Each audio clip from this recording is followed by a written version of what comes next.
afternoon, ladies and gentlemen, and welcome to the desk one more time for another week of exciting SmiteI Console League action. I'm your boy F. and I'm joined here as well by Anatoly.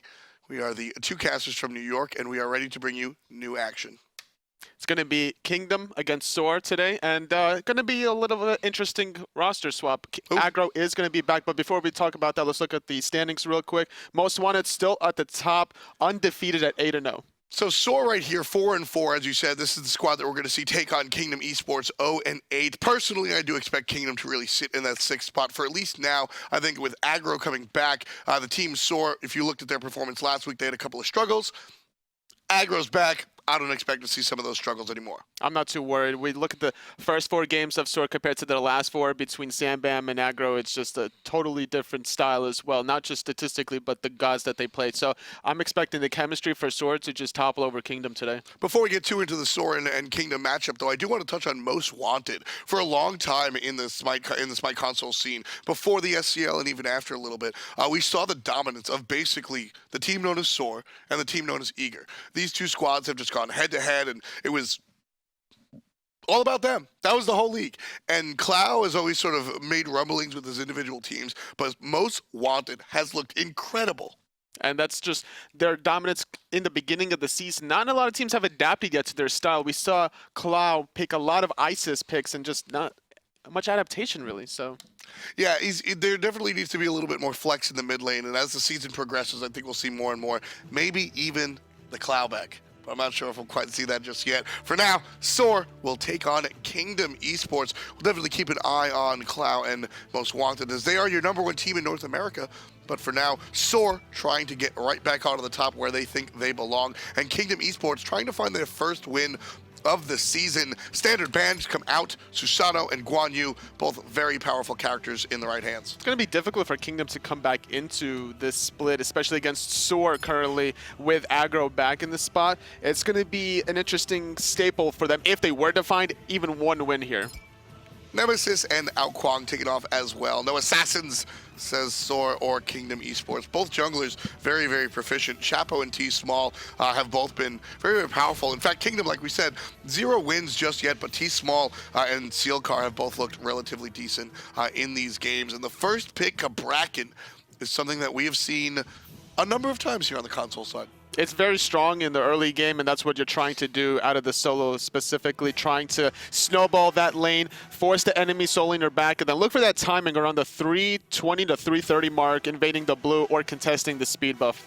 So really the timing of 330 is just because the second respawn of those buffs, right? Yes, you want to be able to out-sustain your enemy opposition, maybe force him to back with an early teleport before that buff respawns, and then look for the potential invade. But early game, Raijin is going to be back, and we haven't mentioned this, but Ratatoskr is going to be allowed in the remainder of the split. Yes, Ratatoskr is here. Fafnir is not, but he shall be here in the future. At the moment, Ratatoskr, the newest god to make his debut into the SmiteI Console League, so he'll be selected next to Raijin. Now, Ratatoskr, this character has had a couple of changes, which is why he was off the board for a while, but as we take a closer look at him, Rat is a jungler or a solo laner or both, Anatoly? I would say both, but he definitely excels in the jungle position with his global ultimate. You want to try to ping pong, and the fact that you're always in the jungle, both middle and whatever side lane he's in or close to would always have to worry about that global ultimate. Whereas solo lane, you're more than likely just farming. Exactly. You mentioned the global ultimate not just once but twice. That's a very key component to what Ratatoskr can do and bring to the squad. So naturally, Thor on the side of SoaR Gaming is going to be the response pick. Thor, they both have this semi-global ultimate, a little bit of pretty much the same range. So Ratatoskr will be able to chase Thor around and vice versa. It's really up to the junglers to set the pace of the game here. We see Hou-Yi as the hunter for SoaR, and Kingdom will round out their first round pick with a Sobek. Despite having global similarities, their setup is a little bit different. Thor has that long-range stun setup. Ratatoskr has to come a little bit too close for comfort sometimes, so he's more of a god that will try to follow up off of initiation, where Thor can do both. He can follow up, and he could be the one initiating. Yeah, a little bit more flexible on the Thor, although as we see Ratatoskr be played by these professionals, we might see some things that we might have missed. Robin and Neith going to be banned out, so Kingdom, they have to look for a hunter now. trying to make sure that there's no global side on Kingdom with that Hunter. Athena was banned away from Kingdom as well, picking up the Sobek. More than likely, it could be in the solo lane position. Guardian versus Guardian, we haven't seen that very often. There were some picks in the SCL that it was run, but with the Ullr, Sobek Ullr is a very good kill lane in the duo position. Yeah, once you pluck somebody backwards, all of a sudden, the beauty of Ullr, or one of the things that makes good Ullrs great Ullrs, is SatMan, he says this all the time, if you can hit your combo without utilizing your stun, that's really the mark of a next level Ullr. And when you combine Sobek's flip, you can land your 3-1 combo when the player is going to go ahead and land. So that's a really big deal for piloting this Ullr. You hit the combination, and then once the player retreats in the lane, you can follow it with the follow-up stun and then find even more damage. And with the Sobek pluck, like you mentioned, you not only set up your abilities, but you also set up the enhance in between the abilities. And once you maximize utilizing the enhance in between abilities, then you're maximizing damage, and then you can get more kills. Now, Ares being picked up for SoaR. This is a very aggressive composition out of SoaR. Double Guardian, but it's not just any double Guardian. This is Cabrakan and Ares. This is the two Guardians that you're basically dictating that we are going to try to kill you as soon as possible. I mean, these are the magical warrior guardians, right? These are the guys that are there to beat you up, and Janus is there to help his teammates get out of trouble as well. So SoaR have a decently tanky lineup, but even if they do get very low, Janus will be able to help and traverse his team across the map. And Kingdom Esports, they need to find one more pick. Whether it'll be a solo lane or a guardian is up to them. Sobek can flex just a little bit. So the last pick going the way of Kingdom will be the Ymir, which honestly, with Tolly next to me, doesn't tell me much. There's two Guardians on both sides. Now, it's more obvious that it could be Cabrakan on the side of the solo lane for SoaR, but for Kingdom, it's looking like it is going to be that Ymir on the side of Kingdom. Okay, so this is actually pretty interesting. Toasty is going to be in the jungle. Yeah, things are a little bit mixed up here. Yeah, so we have an interesting swap around, honestly. Kingdom Esports have just changed their team pretty much completely. TsmaII will be in the solo lane instead of Sealcar, who looks to be no longer on the team whatsoever. Toasty makes the rotation from support over into the jungle role. Our mid laner used to be McSaltyCakes, but it's now Catalyyyst, the player that was playing Hunter before. And that puts Toasty into the jungle. And then we have McSaltyCakes will be playing on the Sobek. And then last but not least, a new member for the team. It's Despair. No, it's Despair. Oh, okay. Despair. Yeah. So I'm trying to spot the shenanigans, and this is the shenanigans. This is they came into a game with a completely different roster. But I mean, the fact that we have Ymir solo lane, that's already shenanigans enough for me, and I'm really excited to see this because that's the totally classic. The way his passive got reworked, I'm not sure if it got implemented in the console scene quite yet or not, but in that regard, he will get that 10% reduction. Whoever he hits with an ability will deal 10% less damage. So I mean, like I said, this is the totally special. Ymir jungle is not, or Ymir solo is not something completely unheard of. It's not completely out of the blue, but it is definitely something rare. It's something that you were a little bit known for in your career as a solo laner. Why don't you tell us a little bit about what Ymir brings to the solo lane? Because it's something that I'm a big fan of. So obviously the damage is ridiculously high with this passive. Every time you hit an ability on a god, they're going to be taking 100%, or any actual minion, they'll take extra damage from the frostbite, and you want to complement that by getting the magical power. And in this situation, both of these guardians look like they went the purple pot, and you're trying to outbox them. Now, the fact that you can stop the tremors with the frost, with the freeze, helps out a lot. But in this situation against Cabrakan, he will outtrade you early on. Early on, yeah, I think the mid, as maybe a couple more levels comes online for TsmaII, and once he picks up boots, I think it drastically sways to the other direction. Once you're able to get that level 4 carpet online, then you'll be able to fully clear the wave in one swing, and that's when you can start trading with the Cabrakan very, very efficiently. Yeah, right now it's certainly not going the way of TsmaII. You can see tons of HP across the way onto Uzzy. TsmaII, on the other hand, waiting for his health pots to really tick up before he makes a statement just yet. In this situation, you normally want to just let the archers come under your tower, so that way you can clear without taking too much poke in the process, giving up the gold in the melee. And now, in response, he's taking a lot of poke from these archers. Uzzy's doing a good job protecting these archers, making sure that TsmaII can't really leave his tower line, or he'll get poked out. I kind of like the dedication TsmaII trying to get as much gold as possible because he understands that it's a very hard. Once he gets those boots and as you said the extra points in the carpet, that's really where it's going to come out. But right now the ultimate out of the Cabrakan, the turnaround from TsmaII not strong enough. He finds the hole through the wall. And no follow-up, so that solo laner is alive and well for now, but it's going to force TsmaII back to base. Teleport is available, and that's going to favor this Cabrakan moving forward. We mentioned the 3:30 mark timer that the Cabrakan could potentially exploit. So as long as the Thor is able to make the rotation with the Cabrakan, then they can maybe look for these invades and find the first real lead in the game. Going back to what Ymir was doing with those archers, Toli, the Mark of the Vanguard was really, that was the whole game plan. He purchases the Mark of the Vanguard to allow him to tank those minions outside of the tower, and it was all going well. And real credit to Uzzy here. He noted, okay, he can tank this because of the Mark of the Vanguard, but because of that, we're going to note that he's a little bit more aggressive. So as soon as my ultimate comes online, blam, blam goes the hammer, and then see you later, we treat you like Kelsey Grammer, and you go away. So looking like the speed buffs are respawning, but the Cabrakan is going to get pushed up under his own lane. So there's not really much that he's going to do in terms of trying to invade. Both teams are just very content at grabbing their own buffs, which is interesting because you have an Ares on one side and the Cabrakan on the other. Normally you're trying to make these plays, but once the Thor gets some items online, gets some mobility with Warrior Tabby, then more than likely that's when the plays are going to start happening.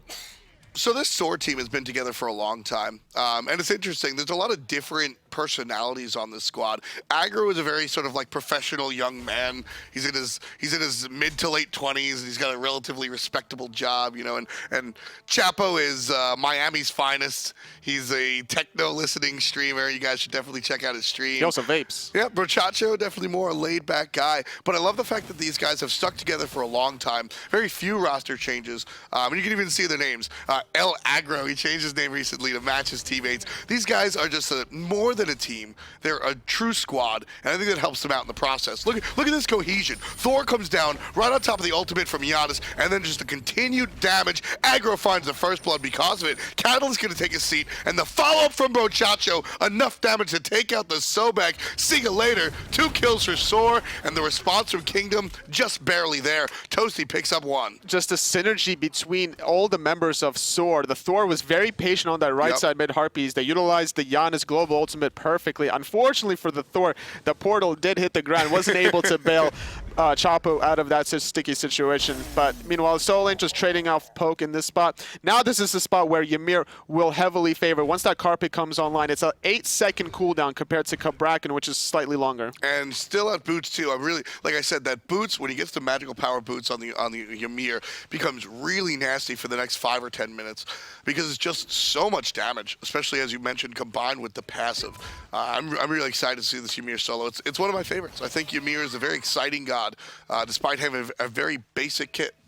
And that's why his kit is so strong. But just because of the base damage numbers, he can be run in the guarding position or in the solo lane and excel very efficiently. Also going to make the rotation. Thor was looking for a potential hammer teleport into a stun, which would allow the Cabrakan to follow up. Unfortunately, it was a nice dash from the Rat. Yeah, a quick play coming out of Toasty. He's making his jungle debut, previously the support player here for Kingdom Esports, and I respect this. Just in the same way that I was talking about how much I liked SoaR's lineup and how they stick to it.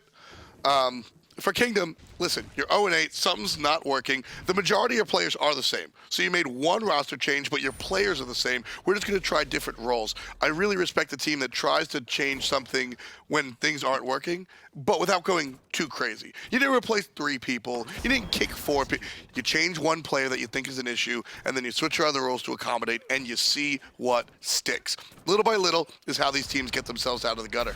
And in this position, you're setting yourself up for the future. Meanwhile, there's going to be a team fight, just forcing out the double ultimates from Sobek and Raijin, but Brochacho is going to take a lot of damage. Meanwhile, Thor is landing on the sky. Well played by Chapo, but immediately stopped out by the Sobek. Fantastic rotation, and McSaltyCakes pays for it. Chapo even gets the last hit on it. You don't stop my Berserker's Barrage. Down goes the Guardian, and now a wall, not going to be good enough, and it looks like a reset. 3-1, SoaR leads. That was a beautiful stun onto the Ymir, making sure that there was going to be no follow-up onto Brochacho. Preventing the stun from occurring was just perfect timing. And now with the speed buffs respawning, they're going to be able to get their own and maybe look for a rotation. But on the Hunter side, he's just going to back, not going to make an aggressive play towards gold. And just going to play it a little bit safe. No eyes on the Ullr, so they don't want to be too aggressive going for those objectives. So Chapo and Brochacho. These guys are cousins, actually. They'll be clearing up those right-hand harpies. So yeah, those guys are cousins. Brochacho from New York, Chapo down from Miami. These guys are longtime members of the SmiteI scene as well. You used to see them in PC. Chapo, or Brochacho rather, used to play support for Wolfie's SPL team once upon a time. So a lot of superlatives go this week. He was a heavily decorated Ares player for the most part. He loved playing these aggressive Guardians and now showcase, especially the Warriors in the support when they were very viable. Meanwhile, there's trying to be a gank in the mid lane. Gonna land on the Janus, forcing out the beats, barely able to escape. Nicely done. Very quickly played. Now with the Thor, you can kind of hear the Thor ultimate go up in the air if you're in the right spot. With the Ratatoskr, you can ult from so far away that you don't really get that audio cue. So that just has to be pure reaction time. Aggro hits the purification, turns around and walks through the wall. Fantastic play. But Toasty does get something. He does a lot of damage. They're unable to find the kill, but it creates the space to allow Kingdom Esports to start with the gold. Especially with the fact that the purification is down on the Janus. Meanwhile, KeegsMate gonna try to maybe get a kill here. Gonna drop the Suns, trying to do any sort of stealing. Looks like Kingdom does secure it, but Chapo is going to find the first kill into Toasty. Yeah, Chapo gets stunned himself, but follows up, trying to find Kata. One hit, two hit, can't find the last one as the turnaround from the Hunter is good enough to chase away the jungle. But Kingdom makes a big play and it pays off. Gold Fury snuck away from SoaR. That puts them still in the running, just down 800 gold. Look at that sharp turn. This was quickly getting out of hand. 8 minutes in, a 1,500 gold lead. That's quick. That is a quick slope. But Kingdom recognized the issue. They ganked mid lane, and I said, not about the kill. What was beautiful about that whole interaction was the fact that Chapo, he didn't engage under the tier 1 tower once the Raijin escaped. He got the 2 in-hands off, all the abilities from the Thor were down. Instead, he recognized there's an objective that we could take. And that objective is the red buff away from Kingdom, which allowed to alleviate some of the gold that was lost by SoaR. And Chapo's a naturally hyper-aggressive player, and we've seen him both on PC and now on console is major territory really reel that back. And I think that's the story of 2016 esports for SmiteI, is players sort of maturing their gameplay. It's not always about playing for the Jiffy Cat. Sometimes you do need, you know what?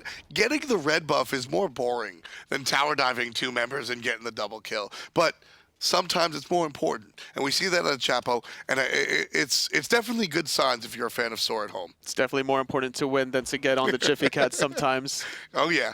You could be in all the Reddit threads you want, but that win-loss record is the only thing that counts. Brochacho certainly knows it. Gets a double pull, and the ultimate from Aggro out of nowhere. That looked like Brochacho was all by his lonesome, but playing on the Nando skin, he's going to find a kill for himself. 5-1. SoaR leading it with a hot play out of the support. Brochacho recognizing that the purification was down on the Ullr, so taking full advantage of that. Now he's on the Jiffy Cat with that play, even securing the last in-hand, making sure it's like, nah, this is my kill. That right there, I mean, you've played on a team before, and we've discussed it with these SoaR guys that Chapo is generally one of the major shot callers. But if an opportunity presents itself, everybody speaks up. That call is made by Brochacho. He sees the situation, recognizes the purification's down, and he goes right away, aggro ult.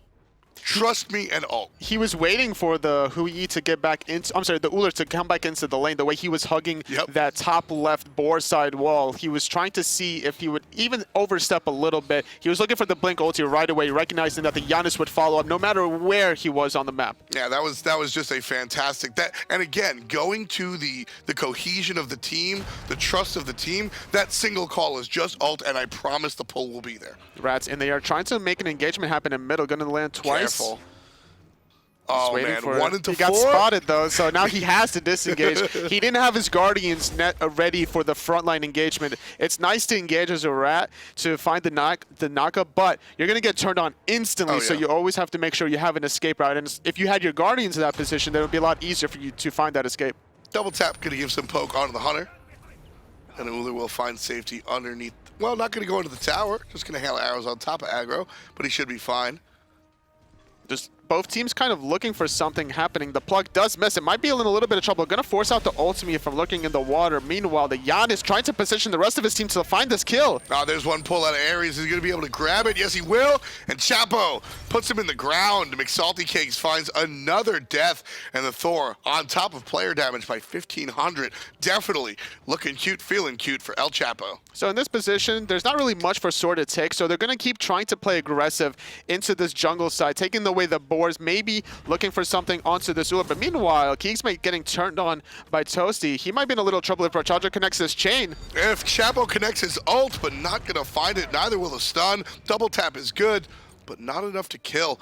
That was just an opportunity, right? Chapo's nobody's really looking for it, and Chapo immediately ults a little bit out of range, but it pushes Kingdom out of lane. Now, more importantly, take a look at this right side. Kingdom, they're doing very well in the solo lane as TsmaII just butchers down this tower. It's a nice position for the Ymir currently, up 2 levels. The tier 1 tower is going to fall. Thor trying to find the flank on the top hand side, but it's a Ymir with a winged blade. You're not going to find a kill at this stage of the game against Ymir. Not one-on-one. Not He's able to take out that tier 1 tower at 12 minutes. So for all the problems that Kingdom have been having across the board, I think that we're seeing TsmaII really just get the better of Uzzy. And like I said, Kingdom, they haven't won a game, but if you watch the games, I've really enjoyed what TsmaII was able to do in the jungle. And now in the solo lane, it's working out as well. Very exciting. And Uzzy, not having the best of his games. You can see, no deaths just yet. It's just superior farming and the ability to push the opponent out of lane. The issue was the fact that he couldn't get that Void Stone in time for when the Ymir came along. But meanwhile, the right-hand side is going to be engagement, finding a double freeze, forcing the purification out of ElAggro, and now he's going to be in a lot of trouble as the Raijin ult comes out. Yeah, SoaR's in a lot of trouble. HP very low on everybody. Toasty's going to pick up one. Ares will try to get the ultimate, but doesn't kill Sobek just yet. That's up to Uzzy, who can't confirm it. And Sobek finds an exit on the right, unlike Brochacho, who falls down for the count.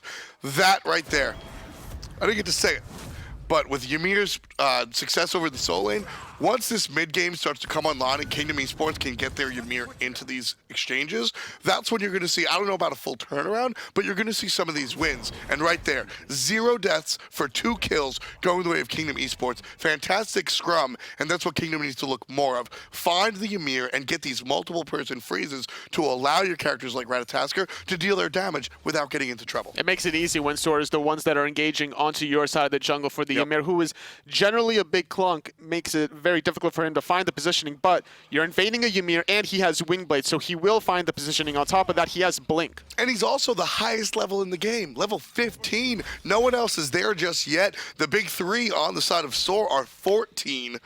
And Ymir still just hurting 16. So this lead on the side of Kingdom is on Ymir.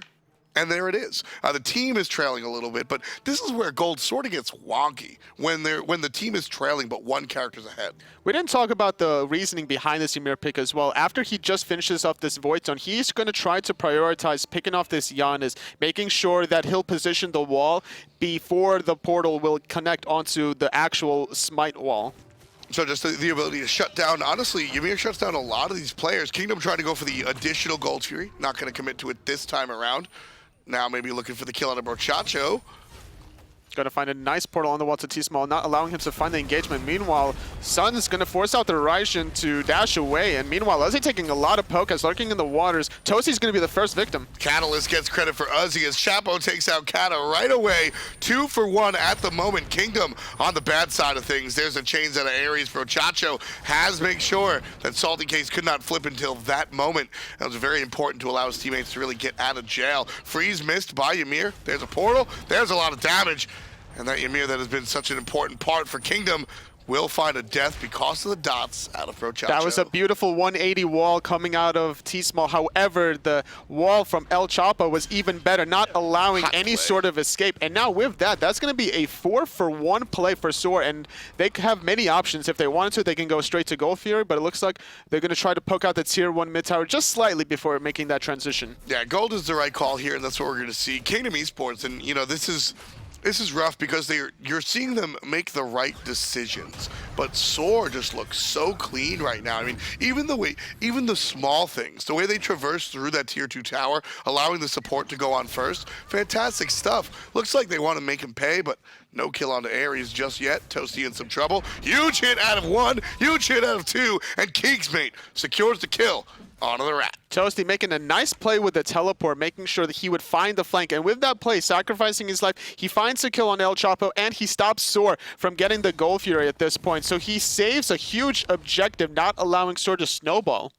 Gets a little over aggressive and tries to dive the areas after the fact, but the main objective was protected. So no gold here going the way of SoaR. If you're above us by 2,000, okay, we can deal with that. If you're above us by 5,000, we start to get a little bit concerned. So very important protection of that gold fury. 17-minute mark, 2,000 gold lead versus 5 is a huge different factor, as there's going to be a little bit of an engage, but not much connecting, disengage from Kingdom. And now with that, gold fury is still available. So as long as SoaR can keep playing aggressive and can find a similar tactic to how they started that last team fight, which was force Catalyyyst out early, force the Raijin ult to be in an unfavorable position for Kingdom, that's something that SoaR can capitalize on. And I don't think that SoaR historically has ever really had a problem being aggressive, honestly, with the guys on this team. They are definitely in the aggressive category. Uzzy sitting below the Ymir in player damage, but everybody else on SoaR way up top. Chapo and Aggro leading the charge. Oh my and there's God. Keegs just jumping over the wall. See you later, Toasty. You're extra crispy today. The chain CC coming out of SoaR, the So recognition clean. that KeegsMate just jumping over the wall, recognizing that there's going to be a lot of CCs, recognizing that the purification was down on the Ratatoskr. The only way he would be able to get out was to preemptively use his ultimate for that CC immunity. But SoaR capitalizing that and instantly going to gold fury. This is my, this is one of my favorite things to watch in Smite, are watching these individual teams just continuously improve. I mean, this used to just be the Chapo show. And then Chapo and Aggro started getting together. And KeegsMate has been a role player for so long. And recently we've just been able to see him step up and make these power plays, become a part of the chain CC, become a part of this team. And now this is not 3 or 2 disjointed players that happen to be good, surrounded by a couple. This is a very, very strong team. And, you know, I think the top of North American SCL is very much in contention. SoaR, Eager, Most Wanted, all of them have a spot. Unfortunately for them, there's only going to be 2 that's going to be able to qualify to the next land. So it's going to be interesting to see if SoaR can bounce back off of their 2 losses earlier on against Most Wanted and Noble earlier on in the week number 2. I mean, if they keep playing like this, totally, I certainly expect it. This is a team that wants to go to LAN. This is a team that certainly looks like they deserve to go to LAN. KeegsMate playing it safe, jumps backwards, away from the Hunter duel. Doesn't want to take the Ullr one-on-one just yet. Keegs sort of baiting a little bit, but at the same time, so is Despair. The Ratatoskr is making a rotation. Didn't get really spotted by the ward in the gold fury. He went on the top-hand side, so just going to disengage. Yeah, this Hunter duel is pretty fun over there in the long lane. They're just going back and forth. Now, actually going back is going to be KeegsMate. Solo lane now is TsmaII versus Uzzy. Still has the lead, the Ymir that is, above Uzzy. Despite having the gold fury on the side of SoaR, TsmaII making a pretty dominant impact in the solo lane in this position. Now trying to finish off that breastplate of Valor. Meanwhile, Chapo going to go into the air in the duo side. Looking for the kill. There's a stun onto one. Despair in some trouble. Doesn't follow it up with a stun because he knows the jump is coming out. Not going to find it, but does get the double tap. No cleanup on the other side available, so the Hunter will be safe and sound back at home. Kingdom Esports tries to respond, but no kill going the other way. So SoaR stays at 12. No response from Kingdom. Elbrochacho making the 2 chains appearance onto the Sobek.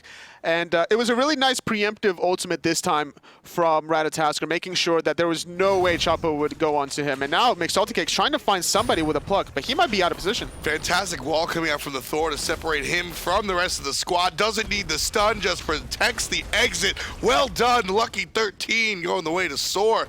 Now the squad doesn't have to deal with the Sobek here on the left side, and we might see more of a push than we would have seen earlier. Well, it's going to be a 4-on-4 with the rotation of TsmaII. So all SoaR has to do is just buy time for Uzzy to be able to split push on the right-hand side just to get this tier 1 tower. And that's just a small little objective win on the side of SoaR. You don't have to force a 4v4 find the left-hand side if you're getting an objective for free on the right. And that's exactly what's going to happen. So SoaR plays like they want to take this tower. They ultimately don't. Oh, chain missed by Brochacho. Just going to go ahead and ult. Gets the grab, doesn't get the grab, rather. He forces the purification, which is a huge factor. Thor could potentially follow up, or Ares can come back in later on, which is more than likely. Once the Ullr gets pulled the next time around without purification, he's going to have to preemptively use that Sanctuary just to take a lot less damage. Another strong wall. Not looking for the stuns this time around. Chapo's just looking to deny the exit, and it's working. Double tap one more time for the Miami jungler. And Chapo is on top of the world and on top of the charts. 12.8k damage, and he doesn't look like he wants to stop anytime soon. We talked about the differences between Thor and Ratatoskr, initiation versus following up, and we've seen it here on ElAggro. He was doing a little bit of both. He was setting up, and he was doing the damage that was needed for his team. And right there, I think one of the bigger things about Thor versus the Rat is the poke. You just don't have the ability to throw it on the wall and then double tap on the Rat like you do with the Thor. And that's so important for what Thor's able to do. He pokes you down and then the team responds by going onto the tower. The one favorable thing for the Ratatoskr, though, is as long as he's not the one that's being focus fired, he will do a lot of damage. And just like that, landing onto the Hui, forcing out the defensive ulti. However, a little bit exposed, but not much mana on the side of SoaR to really capitalize off of this. Yeah, there's not a lot of tools available, and so Aggro's going to find himself in trouble. Can't get through the wall. Despair takes out the mid laner real quick, and now Chapo trying to find an exit as Despair finds his second kill of the exchange. Purification. Trying to go up, makes it just in time. Quickly, Chapo finds a way. Kingdom needs to capitalize off of this two-player advantage. They're going to head over to the mid lane, trying to get this tier 1 tower. They have 3 members here, and one of them is an Ullr, and the second one is going to be this Ratatoskr, who has a lot of split push or tower structure damage potential. I like this call. Now, with Ares here as well as Keegs, this might be a little bit aggressive, and Here you can comes see the the ulti. damage going the way of Toasty. The ultimate might be enough to kill. It won't be at all, not even close. Wow. Not going to find the kill, however, just doing a lot of poke, and it's going to force Kingdom away from the tier 2. However, McSaltyCakes does find the pluck. Raijin trying to follow up, but doesn't want to commit. Chapo falling to Despair. Long range shot from the rookie, going to take out the jungler. Chapo did not think that Despair had the chops, certainly does. And Despair finds the hell of arrows exactly where he wants to. This is the new guy, folks. Kingdom have shuffled themselves around all over their roster, but they've only made one change. They picked up Despair and dropped Seal Car. And Despair so far, well, he's the top damage on his team, Tully. Despair. Despair. Is that, did I do it right? No, it's Despair. Despair. There you go. Right. That was better. I like that one. So what do you think about this guy? I mean, he's certainly doing what he's got to. He's playing an interesting style, picking up the Executioner, Right. With the exception of prioritizing Executioner over Chin Size against a double Guardian. Probably not something you wanted to do. However, you do allow your setup on the Ratatoskr, so as long as you're hitting the same target, it's a little bit more efficient. So the communication between Despair and Toasty should probably be really high here. 24 minutes in. SoaR leading by almost double the kills of Kingdom, 14-8 at the moment, and 5k above their opposition. SoaR certainly in the driver's seat this time around. Kingdom has been successful on these Gold Furies so far, both offensive, getting their own, and defensive, making sure SoaR can't take them. So the stance around Gold Fury, historically, this goes the way of Kingdom. And there's going to be a little bit of an initiation, just trying to poke each other out. Now, Kingdom, they want to try to find the Ullr and the Ratatoskr on the same target, because as Rat's in the air, just looking for somebody to go on, but looks like just going to disengage. Now, the reason why I said is because the Void Shield that was picked up by the Ratatoskr and the Executioner from the Ullr. So those two will synergize very well on top of another. SoaR forcing the goal here, but no one really responding quite yet from Kingdom. Yeah, Kingdom trying to come on through. There's a stun into the double tap. Stun again from Uzzy from behind. Fantastic stuff. There's a stun one more time from the Ymir. And with that, there's going to be a heavy engagement. Kingdom trying to force something. KeegsMate taking a little bit of damage from lurking in the water. Going to find a pluck also onto ElAggro, taking a lot of damage from the carpet. Raijin ult comes online. A lot of damage coming out. It was a whole bunch of crowd control with no follow-up for a while. Now we finally see the damage. Ultimate out of Ymir, not going to be enough to deal. And KeegsMate punishes TsmaII right away. And the Ymir finds his 3rd death of the contest. And that's the one issue that Ymir currently has against the Hui. You're a sitting duck, and now with Despair going down as well, that's a 2-for-0 being down. But finally, Kingdom finding a response on top of Uzzy. McSaltyCakes might go down here. KeegsMate trying to make it happen, and will. Here comes Raijin. Sanctuary activated, saving the life of the Hunter for the moment. Good wall, sank, but he's going to be dead anyway, folks. Chapo with the kill on a Catalyyyst. Toasty thought about being aggressive. Better yet, stays safe. Now with the ultimate down, not going to be able to sneak into the Gold Fury. So this one should go the way of SoaR. No contest. You can see Chapo chasing away Toasty. Just doing a good job. Also stripping away the backside jungle away. Just making a statement like, hey, we're taking Gold Fury and I'm taking your back camps. There's nothing you can really do about it. And right in front of his face. Yeah.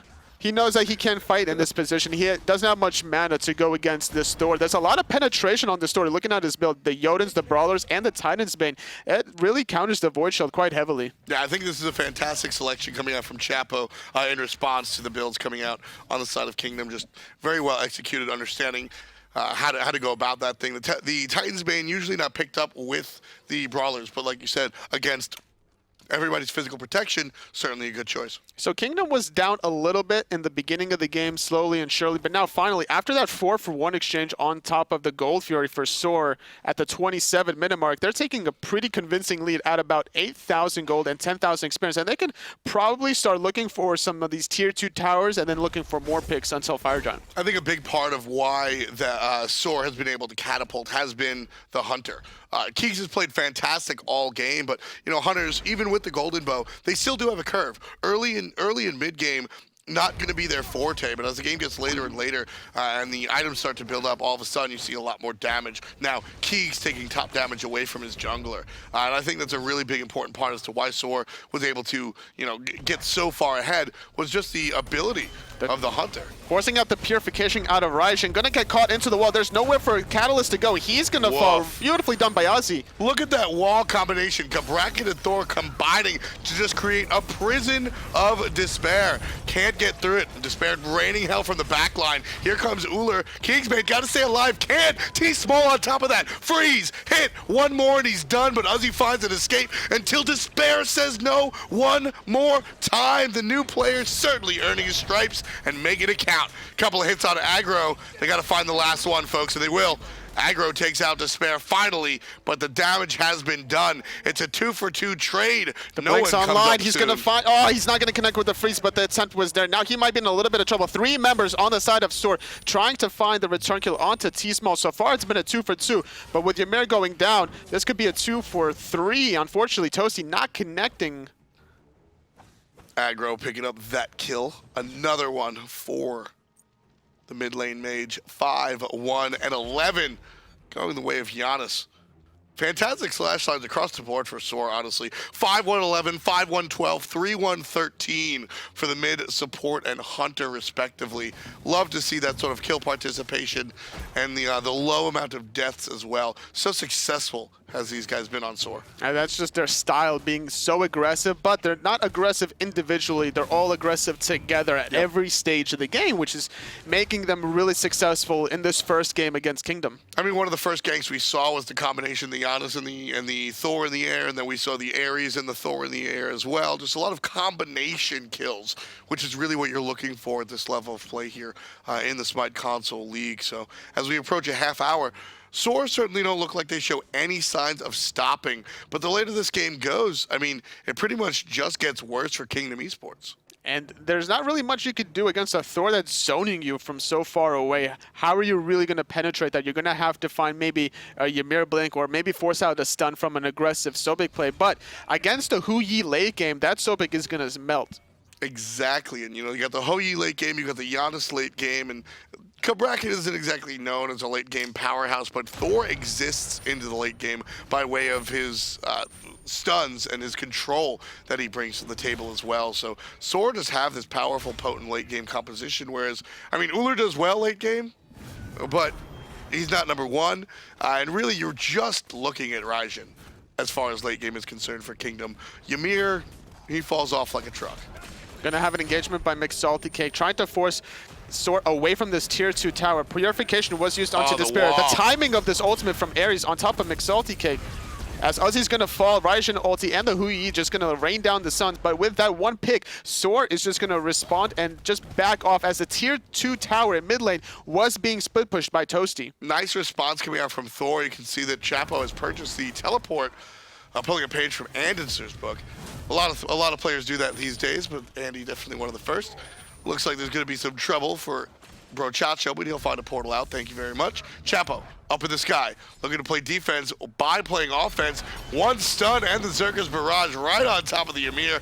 And one final hit comes out of Chapo. TsmaII falls. Still looking at Catalyyyst. There's the Sank and the beads. And Despair from the backside takes out Brochacho. Looking for more. Gets stopped in his tracks by the support.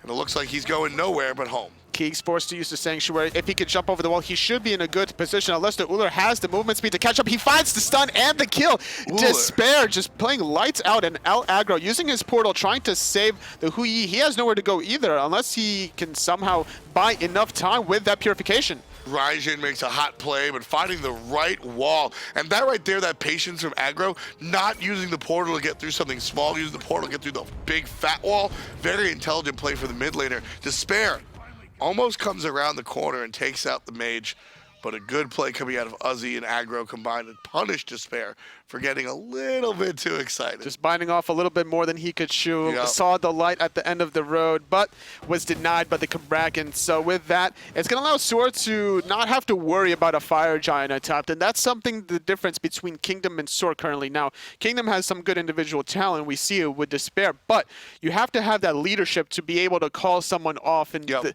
position. You have to be looking for the objectives. We looked at SoaR where they could have easily dove the Raijin earlier on in the game under that tier 1 left tower, but instead they went for the more safe guarantee play, which was the red buff. So Kingdom needs to think a little bit more objectively if they want to figure out how to close out a game. Even with that, SoaR, or even with that, Kingdom have a new hunter on board, 7-4-2 for the Ullr, who has just changed up his build a little bit. He's swapped out a Fatalis to go back to the Golden Bow, and then buy a Titan's Bane, and then sell the Golden Bow again to buy a Fatalis. It's not a bad idea to pick up the Fatalis on Ullr, especially when you have such an aggressive composition coming out of SoaR. You want to be able to try to kite and run away at the same time and just do as much damage as you can before you go down. And with a lifesteal coming from the Ullr passive, it's going to allow him to box potentially this door. Anytime a hunter picks up a Fatalis, I am immediately, I enjoy it as long as you can explain the thought process to me, right? It's one of those things where it doesn't add power, it adds like intangibility. You can't really, what can you do with that? How can you quantify that movement ability?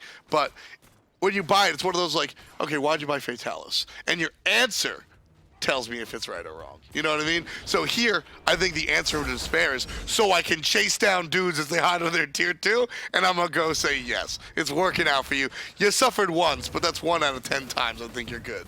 Obviously, might be in a little bit of trouble, taking a lot of poke as Despair is able to chase him now. However, this Janus portal is going to save Uzzy, and now aggro getting turned on. Despair still doing a lot of damage. There's a pull from Ares, trying to find one. Purification going to be chased out by the Ullr, and that's all the team was looking for. Less about the pull and more for stripping the Purification. Expect SoaR to engage on that hunter again before that time runs out. Toasty is looking for a potential ultimate from the jungle side, as we do have Keegs back into this fight. Both of these two characters are trying to find a way to split push, and Toasty trying to take advantage of Keegs defending. And if Toasty can find this kill, that'll be huge. Not having the hi-rez available for SoaR, that's a lot of damage. And now the Sobek can play aggressive, not having to worry about the mark of the Golden Crow, just shredding him. It just doesn't look like that's in anybody's game plan.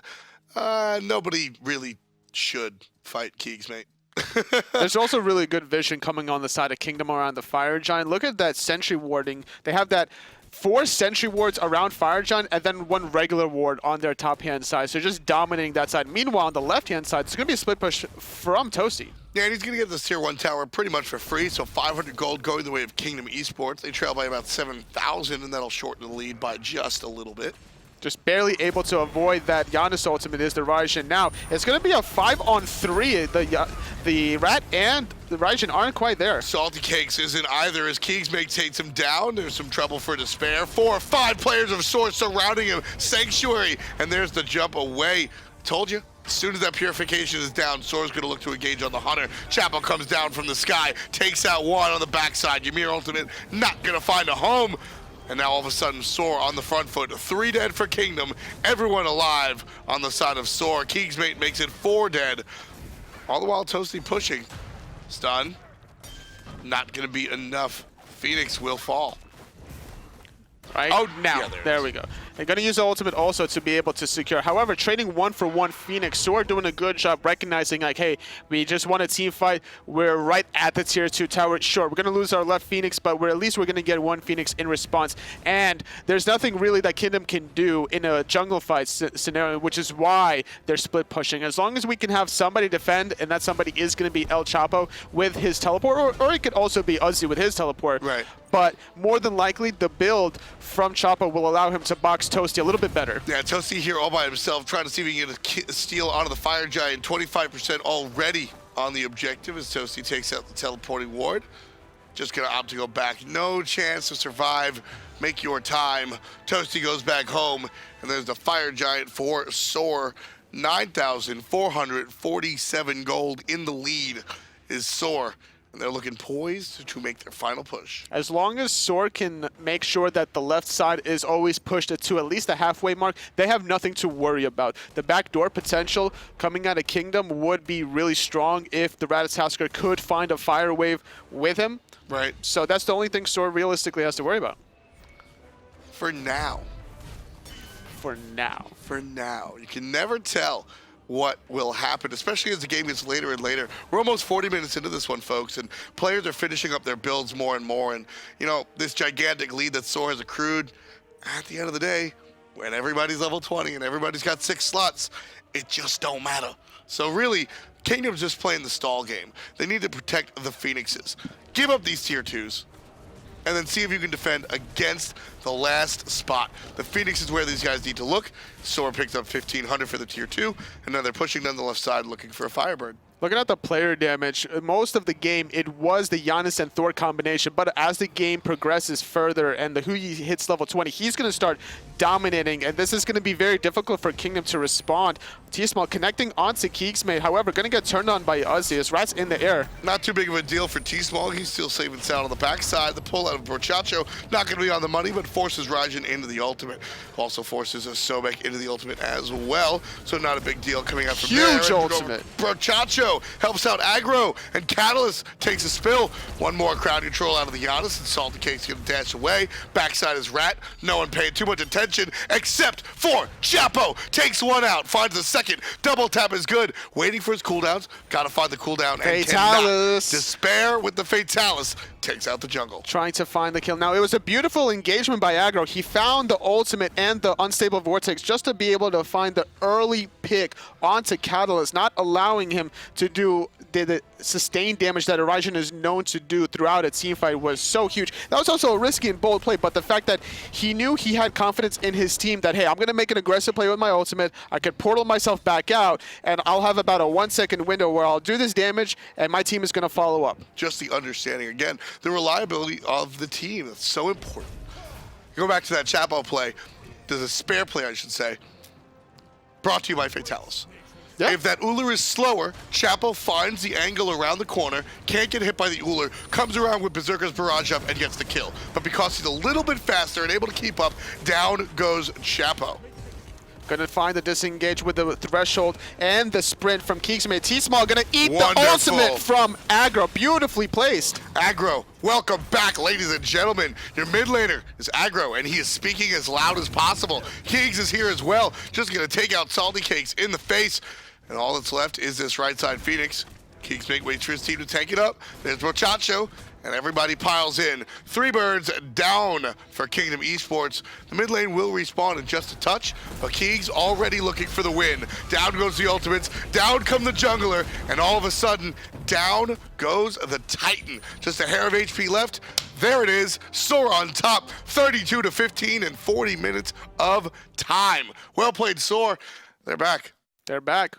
Well played by Aggro on the Janus play. Just the synergy of all the aggression, all the tools that SoaR had was just working like the cogs. It's just the Ares play is so aggressive on the left-hand side, waiting for the Ullr to come back, and the patience ultimately to not chase kills and get objectives. SoaR just playing really well, and they need to if they want to bounce back and try to overtake either Eagle or Most Wanted for that top 2. And that's the fun stuff. You know, we see a player, Aggro wasn't here last week, and we see him go away, and his replacement did fine. It wasn't about the individual play. It was about the individual's part of being a part of the whole. Like just so many times we mentioned synergy, cohesion. These guys aren't even on the same page. They're on the same sentence. They understand what everybody's going to do almost before they do it. And you can see that. The ultimate's coming out of aggro before the crowd control comes out from the jungle and the Guardian. I mean, it gives me nerd chills. That's the type of SMITE I like to watch, man. That's quality stuff. And Kingdom tried to respond to the aggression. They had the Ymir walls ready,